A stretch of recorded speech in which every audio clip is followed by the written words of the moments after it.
Marilah kita lihat dalil-dalilnya. Nomor 1, surat Al-A'raf 34. Walikulli ummatin ajal. Fa iza jaa ajaluhum la yastakhiruna sa'atan wa la yastaqdimun. Kita perhatikan betul-betul ya. Tiap-tiap umat memiliki ajal atau batas waktu. Maka apabila ajal telah datang, mereka tidak dapat mengundurkan walaupun 1 saat, 1 detik, dan tidak dapat memajukan walaupun 1 detik. Berarti ajal kehendak Allah, ketetapan Allah. Nomor 2, ma asoba mim musibatin fil ardi wala fi anfusikum illa fi kitabin min qabli an nabraha inna zalika 'alallahi yasir. Tiada suatu bencana pun yang menimpa di bumi dan tidak pula pada dirimu sendiri, melainkan semuanya sudah tertulis di dalam kitab di Lauhil Mahfuz sebelum kami menciptakannya. Jadi sebelum seluruh alam semesta diciptakan, semua catatan sudah ditulis selesai, termasuk surga nerakanya, sudah ditulis semua. Sesungguhnya yang demikian itu adalah sangat mudah bagi Allah. Terus, qul la yusibana illa ma kataballahu lana wal maulana wa 'alallahi falyatawakkalul mu'minun. Katakanlah, sekali-kali tidak akan menimpa kami melainkan apa yang telah ditetapkan oleh Allah bagi kami.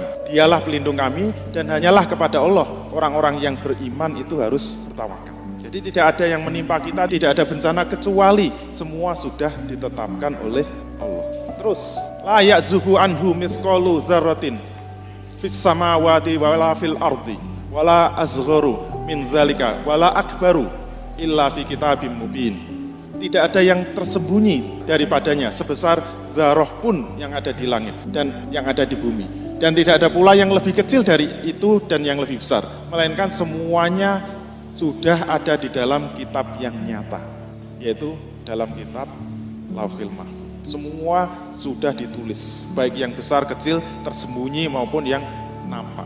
Terus, wa huwallazi yatawaffakum bil laili wa ya'lamu ma jarahtum bin nahari tsumma yab'atsukum fihi liyuqta ajalam musamma tsumma ilahi marji'ukum tsumma yunabbi'ukum bima kuntum ta'lamun. Dan dialah yang menidurkan kamu di malam hari, dan dia yang mengetahui apa yang kamu kerjakan di siang hari. Kemudian dia membangunkan kamu pada siang hari untuk disempurnakan umurmu yang telah ditentukan. Kemudian kepada Allah lah kamu kembali. Lalu dia memberitahukan kepadamu yang dahulu kamu kerjakan. Ini coba kita lihat. Siapa yang menidurkan?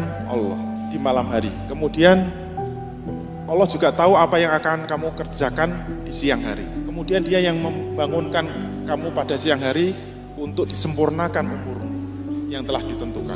Kemudian kepada Allah lah kamu akan kembali.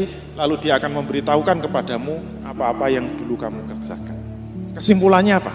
Masalah qada qadar itu sesungguhnya tidak membicarakan 4 hal. Yang pertama apa? Qada qadar itu tidak berbicara tentang perbuatan manusia. Apakah diciptakan Allah atau diciptakan manusia. Yang kedua, qada qadar juga tidak bicara tentang iradah Allah. Apakah iradah Allah meliputi semua kejadian atau tidak. Yang ketiga, ilmu Allah, apakah sudah mengetahui sebelum dan sesudah kejadian atau tidak. Yang keempat, kitab Lauhul Mahfuz, apakah sudah mencatat semua kejadian dan tidak mungkin dirubah lagi atau tidak. Pertanyaannya mengapa? Saya ulangi, ternyata qada qadar itu tidak membahas 4 hal. Yang pertama, perbuatan manusia, kayak menulis tadi. Itu sebenarnya diciptakan manusia, apa diciptakan Allah. Yang kedua, kehendak Allah. Apakah kehendak Allah meliputi semua kejadian atau ada lingkaran yang dikuasai manusia di mana Allah tidak berkehendak. Yang ketiga, ilmu Allah. Apakah ilmu Allah itu sudah mengetahui yang telah terjadi, yang sedang terjadi dan yang akan terjadi, atau hanya yang sudah terjadi saja, yang belum terjadi Allah tidak tahu. Yang keempat, kitab Lauhil Mahfuz. Apakah mencatat semua kejadian dan sudah tidak mungkin dirubah atau masih ada yang bisa dirubah. Jadi qada qadar tidak membahas 4 hal itu. Sekali lagi pertanyaannya mengapa? Maka sebelum kita membahas yang lain, ini harus disepakati dulu. Setuju enggak bahwa ini bukan pembahasan qada qadar? Atau ini enggak usah kita bahas saja? Mengapa? Bikin mumet. Jadi kesimpulannya yang membuat ruwet, membuat mumet, membuat kita terpecah belah itu karena bahas ini. Maka kalau ingin tidak ruwet, tidak mumet, jangan bahas ini gitu loh. Kenapa 4 hal ini tidak dibahas? Jawabnya apa? Karena sudah jelas. Dari mana jelasnya? Dari dalil-dalil yang saya baca tadi. Dalil-dalil yang saya baca tadi itu menjawab semua pertanyaan ini. Kita ulangi nomor 1. Perbuatan manusia diciptakan Allah apa diciptakan manusia? Diciptakan Allah. Selesai kan? Yang nomor 2, iradah Allah. Kehendak Allah itu meliputi semua kejadian atau ada yang tidak menjadi kehendak Allah? Jawabnya apa? Semua kejadian itu kehendak Allah. Tidak ada yang tidak. Clear kan? Nomor 3, ilmu Allah. Apakah ilmu Allah mengetahui semuanya termasuk yang belum terjadi atau ada yang tidak diketahui Allah? Jawabnya apa? Semuanya sudah masuk ilmunya Allah. Nomor 4, kitab Lauhul Mahfudz sudah mencatat semua dan tidak bisa dirubah lagi. Sudah dicatat semua bahkan sebelum alam semesta ini diciptakan. Sudah selesai ditulis semua. Berarti Qadha Qadar membahas apa? Membahas yang belum jelas. Sebenarnya diskusi kita itu terjebak dengan objek yang kita pikirkan.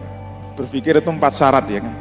Ada fakta yang terindra, ada otak dan ada maklumat asabiko.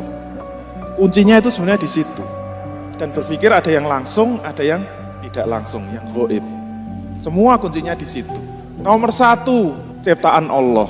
Nomor 2, kehendak Allah. Nomor 3, ilmu Allah. Nomor 4, kitab Lauhul Mahfudz. Itu semua objeknya di mana coba? Itu kan gaib semua. Untuk mengetahui sesuatu yang gaib, syaratnya apa? Harus ada dalil dan dalilnya sudah kita baca. Berpikir tingkat 2 kan begitu. Berpikir itu mengikuti dalil yang sampai kepada kita. Berarti yang belum jelas apa? Wilayah yang ada di bumi ini, wilayah yang ada di sekitar kita ini. Dan itulah yang bisa kita perdebatkan dan itulah yang bisa kita pikirkan. Untuk wilayahnya Allah, ciptaan Allah, kehendak Allah, ilmunya Allah, ketemu Allah aja belum pernah kok malah diskusi tentang Allah. Oleh karena itu kalau ingin tahu jawaban 4 ini harus ada dalil, dalilnya udah sampai kita. Sesuatu yang gaib contohnya apa? Di depan gedung ini ada mobil yang lewat enggak? Yang disebut berpikir apa? Harus ada dalil. Dalilnya apa? Telapak ban kan? Kalau cuma dalil telapak ban, mau diskusi apa coba? Kira-kira mobilnya yang lewat warna apa gitu. Dalilnya cuma telapak ban kok diskusi warna mobil yang lewat. Mikir enggak itu? Orang mikir gitu loh. Sama seperti ini, kitab Lauhul Mahfudz sudah mencatat semua. Kok iso lho? Wong saya mikir aja belum kok sudah dicatat. Mikir enggak itu? Wong itu wilayahnya Allah kok. Dan informasi cuma segitu kok malah ngejak diskusi. 4 hal ini itu bukan wilayah berpikir kita. Itu wilayah langit, wilayah Allah, wilayah yang gaib. Kita kalau mikir wilayah itu nggak mikir namanya gitu.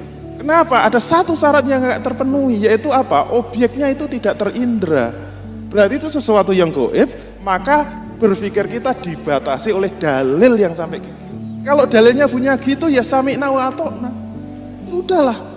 Berarti yang perlu kita pikirkan itu wilayah yang kita kuasai, ya enggak? Wilayah bumi ini, wilayah yang terindra. Oke? Itulah yang harus kita diskusikan dalam masalah Qadha Qadar.